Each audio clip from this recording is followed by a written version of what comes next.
मेरा सवाल राहुल जी आपसे है। राहुल जी, सवाल आपसे ये है कि 2014 में जैसे ही मोदी सरकार आई थी, आपने एक बयान दिया था और आपने ये कहा था कि देखते जाइए धीरे धीरे कॉन्स्टिट्यूशनल इंस्टीट्यूशंस जितने भी हैं देश पे, उस पे आरएसएस और बीजेपी का कब्जा हो जाएगा। अब आप ये कह रहे हैं कि हो चुका है और आप कह रहे हैं कि हम कानून भी लाएंगे।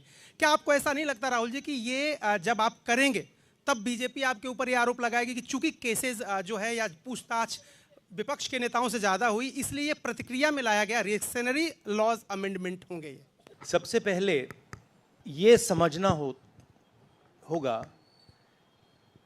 कि हिंदुस्तान के राजनीतिक स्ट्रक्चर में हो क्या रहा है।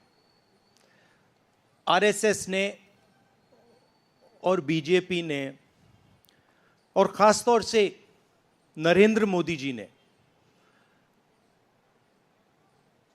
जो स्ट्रैटेजी बनाई है, उसका फाउंडेशन क्या है, उसकी नींव क्या है, सबसे पहले यह समझना है।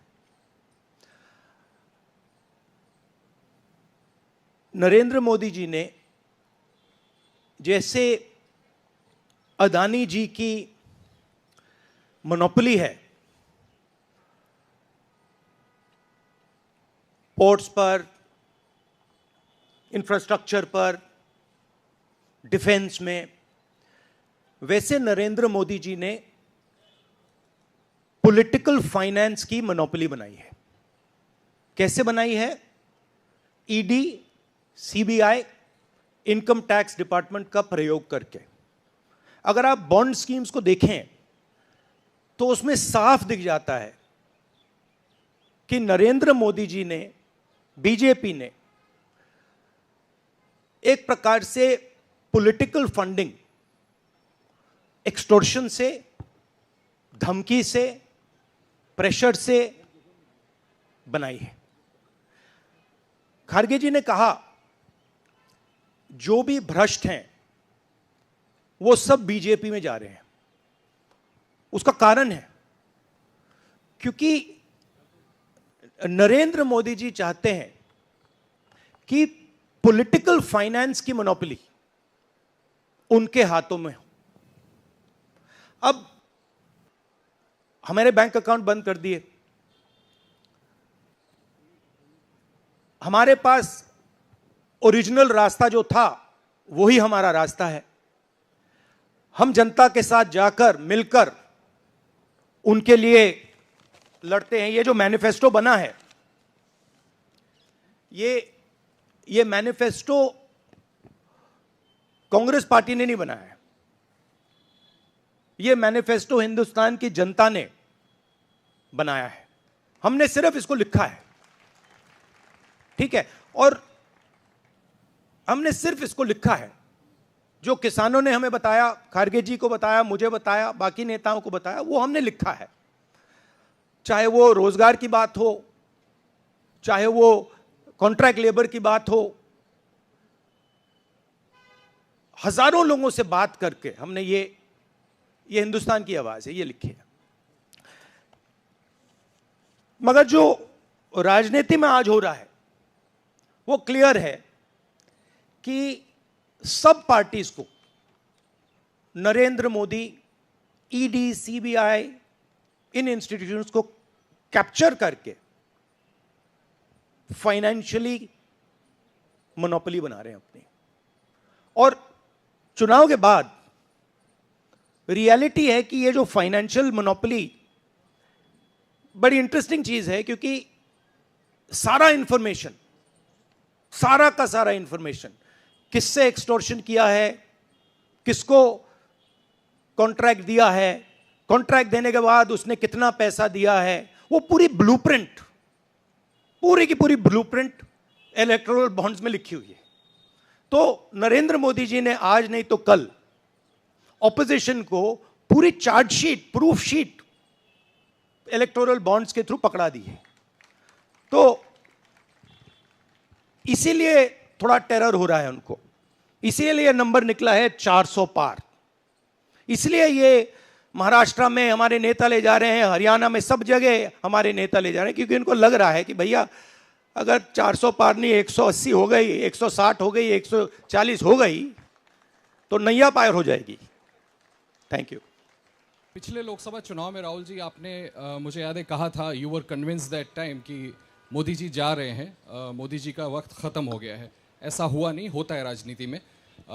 इस दफ़ा नरेंद्र मोदी को आप कितनी बड़ी राजनीतिक चुनौती मानते हैं सर 2024 के चुनाव में? देखिए, 2019 में ये शुरू हुआ, आज ये एक तरह पीक पे पहुंच गया है।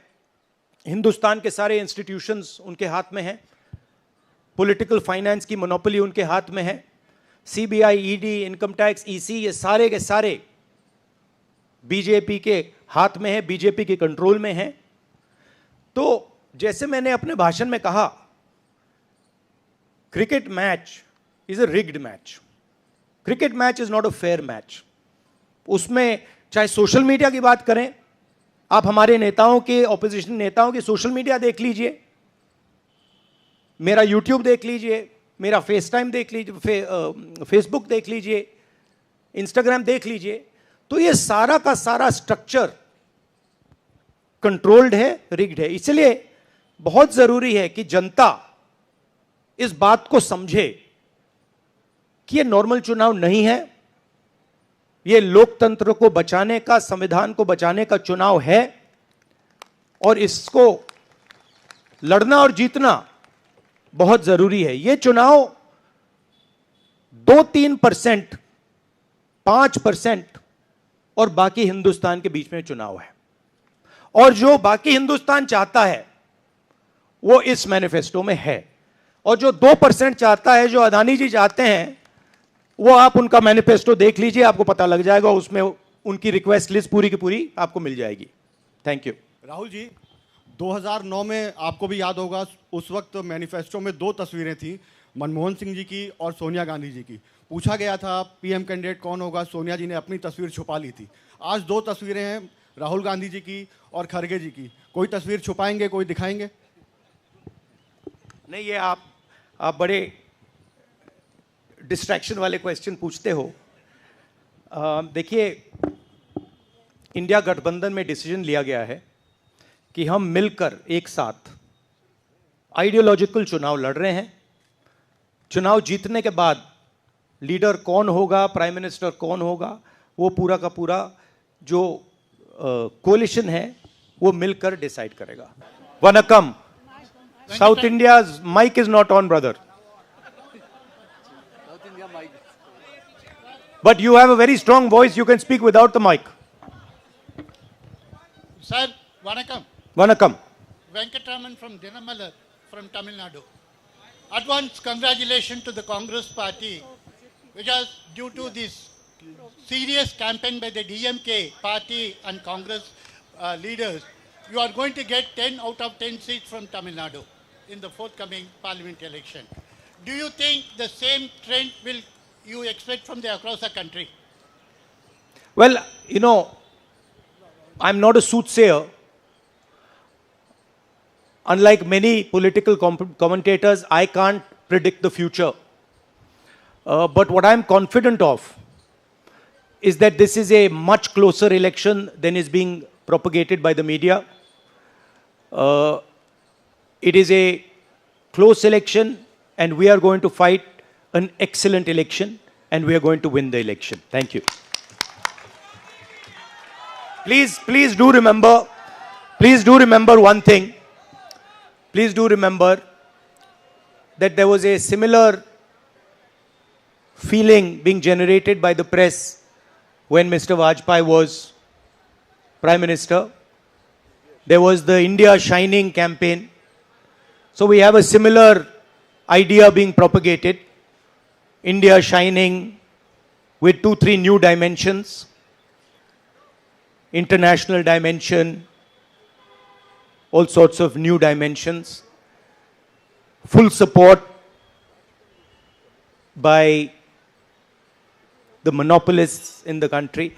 But do remember what happened to the India Shining campaign, and do remember who won that campaign. Thank you. शासन की महत्वपूर्ण योजनाएं, सरकारी नौकरी, शिक्षा और रोजगार से संबंधित समस्त जानकारी के लिए हमारे चैनल पर नए हैं तो सब्सक्राइब अवश्य करें।